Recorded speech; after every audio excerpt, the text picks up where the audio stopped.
Bwana, wakati ambao ligi inaelekea mwishoni, Simba wameanza balaa, wameanza kutafuta wachezaji ambao wana uwezo mkubwa sana na wanahusika pia kumchukua nyota mmoja kutoka Guinea, lakini anacheza kwenye klabu ya Sfaxien ya pale Tunisia. Na kama unakumbuka, wakati Simba anacheza na CS Sfaxien kwenye group stage ya kombe la shirikisho barani Afrika, miongoni mwa wachezaji ambao wanazungumzwa sana kama nyota hatari ni pamoja na yeye. Huyu ni kiungo ambaye anaitwa Bala Musa Conte. Ni miongoni mwa viungo kabaji wazuri sana ambao wamekuwa na wakati mzuri, na kama unakumbuka, baada ya ule mchezo pia wa Simba kumalizika, kuna picha yake moja ili trend sana akiwa amepiga na goalkeeper wa Simba, Musa Pimpin Kamara.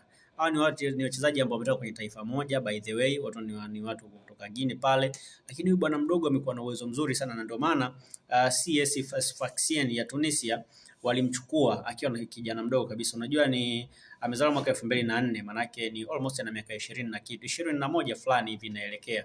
Kwa hiyo ni mchezaji ambaye ana uwezo mkubwa sana, ni miongoni mwa viungo wazuri ambao wanatazamiwa kuja kuwa miongoni mwa viungo bora sana barani Afrika. Na huyu ni kiungo ambaye mara nyingi alikuwa anafananishwa na Alou Dieng kutoka pale nyota ambaye ametamba sana klabu ya Al Ahly. Ni moja ya wachezaji ambao walikuwa wanafananishwa naye sana kwa kiasi kikubwa, lakini aina yake ya uchezaji haitofautiani sana na aina ya uchezaji ya Khalid Aucho.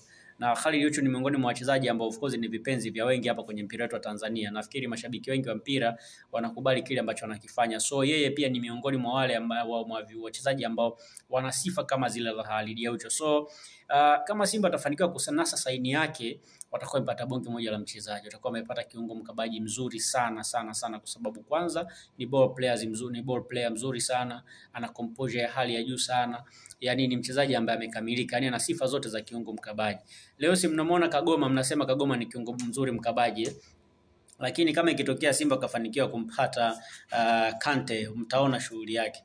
Ni miongoni mwa viungo wazuri sana. Changamoto ambayo Simba wanakutana nayo sasa hivi ni kwamba klabu ya Mamelodi Sundowns pia inamhitaji Musa Kante, na kama Mamelodi wataongeza nguvu kumhitaji, inawezekana Simba wakamkosa, kwa sababu wanajua Mamelodi ni miongoni mwa timu ambazo zinalipa vizuri sana barani Afrika. Ni miongoni mwa zile timu ambazo sio tu kulipa mishahara mikubwa, lakini ni miongoni mwa zile timu ambazo zinaheshimika. Yani ukiwa unacheza timu kama Mamelodi Sundowns, automatically unaonekana kama value yako iko juu zaidi, na hata kwenye soko utakuwa unaonekana kama wewe ni mtu ambaye value yako ni ya juu zaidi.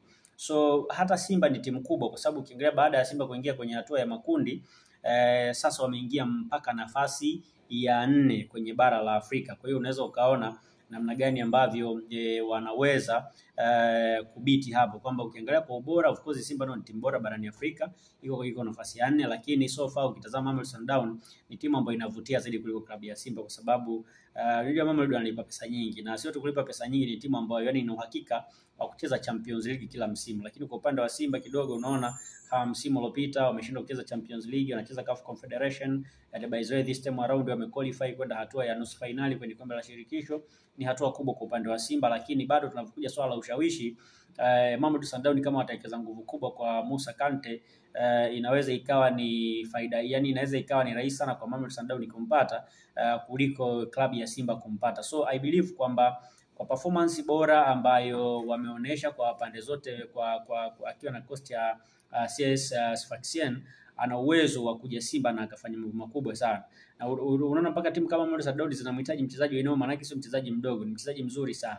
Ni mchezaji ambaye ana uwezo mkubwa kiasi kwamba wanachopaswa kufanya sasa hivi Simba ni kupambana tu kumpata, kwa sababu ni aina wachezaji ambao ni wana soko by the way sasa hivi. Yani hakuna timu ambayo inahitaji viungo wakabaji ambao ni wavunja kuni, yani wale ambao atapiga no. Yani timu nyingi sasa hivi zinahitaji viungo wakabaji ambao ni ball players wazuri, wenye discipline ya kiuchezaji, wenye uwezo mkubwa sana. So I believe kwamba kwa namna ambavyo anacheza akija kwenye klabu ya Simba, tutashuhudia Simba ikibadilika sana, na hapa ndipo ambapo tunaweza pia kushuhudia pia mabadiliko pia ya Simba kiuchezaji kutokana na aina yake ya uchezaji. Na Simba wanahitaji pia kupata kiungo wa daraja la juu la aina kama yeye. So tuendelee kusubiri kuona kama Simba watafanikiwa ama la, lakini mchezaji ambaye amekuwa na takwimu bora sana pale ambapo anapata nafasi ya kucheza. Kwa dakika ambazo amecheza kwa msimu huu, yeye ni miongoni mwa wale viungo ambao wamefanya tackling nyingi. Yani wamehusika kwenye kuzuia mashambulizi mengi ndani ya dakika 90 ndani ya dakika ambazo amecheza kwenye ligi kuu ya Tunisia akitumikia klabu ya CS Sfaxien. Lakini pia ndo mchezaji ambaye pia anaongoza kwa kufanya blocking nyingi. Amefanya block nyingi sana kwa msimu huu. Kwa hiyo ni miongoni mwa wachezaji ambao wamekuwa na wakati mzuri sana kwa dakika ambazo wamekuwa wanapata nafasi ya kucheza, amekuwa akionyesha uwezo mkubwa sana. So tusubiri tuone kama Simba watafanikiwa kukamilisha saini yake ama la, lakini miongoni mwa timu ambazo zinamhitaji ni pamoja na Mamelodi Sundowns, na tunajua Mamelodi Sundowns ni miongoni mwa timu tajiri barani Afrika, timu ambazo zinawekeza sana, timu ambazo zina uwezo mkubwa mno. Kwa hiyo kama ikitokea namna gani vipi, kuna possibility kubwa ya kuiona Simba pengine ikamkosa, lakini pia kama inatokea namna gani vipi, Simba pia wana uwezo wa kuja kumpata, kwa sababu pia ni miongoni mwa timu ambazo yeye mwenyewe anatamani kuja kucheza. By the way, unajua kwa mpira wetu wa Tanzania jinsi ulivyo, hakuna mchezaji ambaye atamani kuja kucheza Tanzania. Naamini kwamba pia hata yeye uhusiano wake mzuri na Musa Pimpin Kamara unaweza kuchangia Simba kwenda kumpata Musa Kante. So tusubiri tuone. Mimi ni Alex Ngereza, utanipata kwenye Instagram kwa jina la Alex Ngereza, lakini pia kwenye mitandao yote ya kijamii ukiandika tu Alex Ngereza utanipata, kasoro Facebook pekee ndo sina hiyo account, lakini kwingine kote natumia jina la Alex Ngereza. Mambo mazuri tunakutana huko, tunapiga story na mambo mengine yanaendelea.